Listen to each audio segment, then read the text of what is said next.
like it or not. For the moment, the Earth is where we make our stand.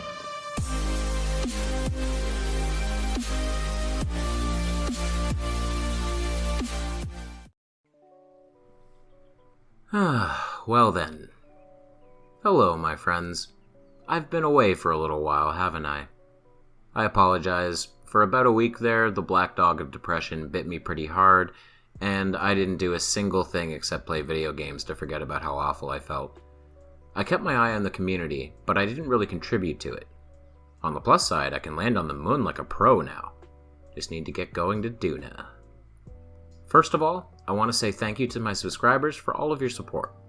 I occasionally post to my community tab when my depression overloads my productivity, and I always get an overwhelming amount of well wishes. I don't do it for sympathy.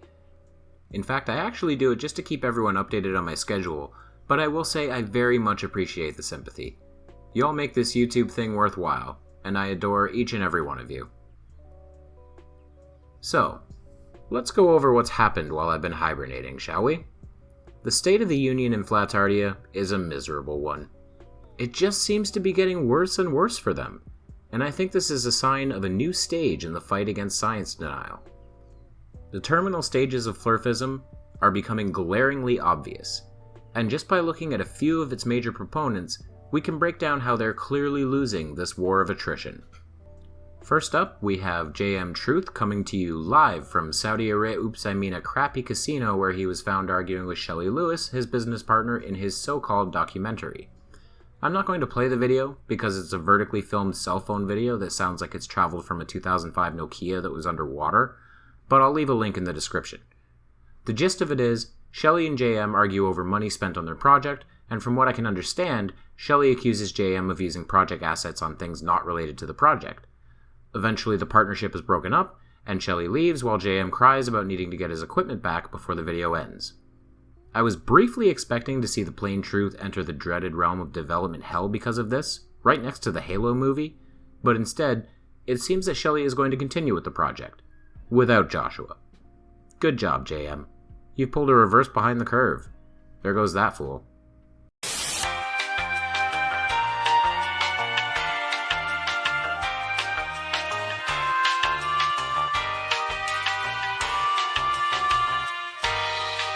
I owe it to the donors. Can I get some coffee? I owe it to the donors to continue forward with this. But I'm not going to do it with you. I'm not doing it with you. I have 51%. I'm not doing it with you.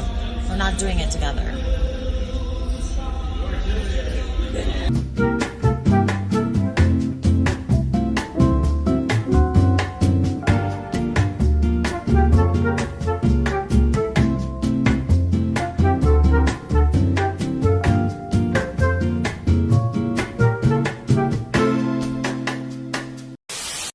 Who's next? I said next prisoner. How about Mr. Liley, aka Leaking Warrior? Yes, leaking. I'm sure you've all heard by now. Riley decided it would be a good idea to urinate into a bottle at his desk during a live stream. This one we can take a look at because, quite frankly, it's hilarious. They started to get irritated. So that's The thing is, though, the cop doesn't have to show you the code. He just brings you before the judge, and the judge has to show you the code. Correct. But that's not what happened, though, is it? Well, no, but the point is, so asking the officer for the code is irrelevant. Shockingly enough, this isn't him pissing into the bottle. This is actually the preamble that confirms he pisses into the bottle.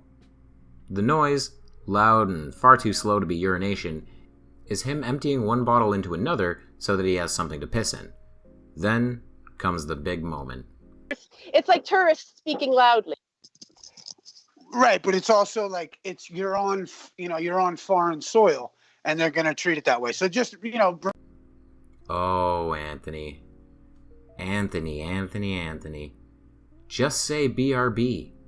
You don't have to add Lou. Nobody needs to know why you have to step away. But instead, you foreshadowed what you were doing, and the final hint is his face as he turns off the camera. As Brainy Beaver said on a Shill's live stream, you can see the yellow in his eyes. And he isn't gone long enough to have actually got up and gone to the bathroom. Anthony Boyo, that's gross. This guy is just a perpetual loser. He can't do anything right. He's the kind of guy who spent years pissing all over the toilet seat before somebody told him to lift it up. And then he stopped using the toilet seat at all and went full Howard Hughes. Come in with the milk. Come in with the milk. Come in with the milk. Come in with the milk. Come in with the milk. Come in with the milk. I gotta say, I'm starting to come around. It might be time for him to become Dumbfuck of the Year.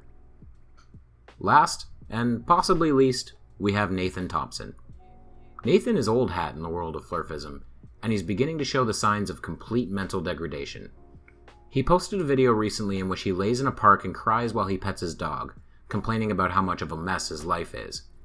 He talks about being thrown out of numerous places, and being short on assets due to sinking everything he had into his flurf escapades. Yet by the end of the video, he's doubling down, claiming this year will be a year of hard crusading to spread his cult message, and hopefully, things will begin to turn around for him. The problem is, Nathan can't seem to figure out the cause of his woes. Typical of a flurf, he points blame everywhere but at himself. He's completely unaware that the reason he is so miserable is because he is a flat earther. Because he clings so tenaciously to his cult belief, it's alienated him from everyone he knows. One could compare him to a drug addict who doesn't realize that his addiction is what's making him so unlikable. I have some news for you, Nathan. Flat Earth is the death of progress, and you are experiencing it now. You are going down a dead-end road convinced that all of the warning signs are just lying to you. To quote one of my favorite bands, "This is the and to go the more classic literary route, abandon hope, all ye who enter. Flatardia is entering a new phase. It's regressing even further, with flurfs now dismissing the idea of debate, blocking those who don't agree with them, and upping their hostility in order to further seal themselves into their echo chamber. I guess what I'm saying is, we're winning. We've chased them onto a precipice, and they're about to walk straight off of it. Let it be known that I'm not going to stop this fight. I'm going to chase them into obscurity until they return to the worthless state that they were in prior to the information age. We are the generation that will colonize Mars. We are the generation that will work on space stations orbiting the moon. We are the generation that will continue to progress in the face of adversity, and all the while, the flirts will bury their heads in the sand and wait for a judgment day that will never come. Last thing, I'm calling for a vote.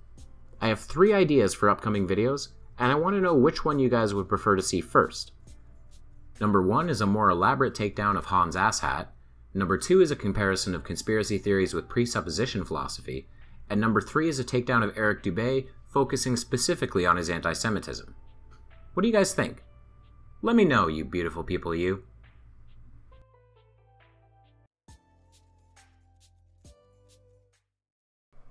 If you like this video, please give it a like. If you want to see more, please subscribe to my channel, which is Dead Kennedy in Space. If you want to support me further, consider donating on Patreon or purchasing some of my work through Amazon or Teespring. Thank you, and I'll see you over the curve, Space Cowboys.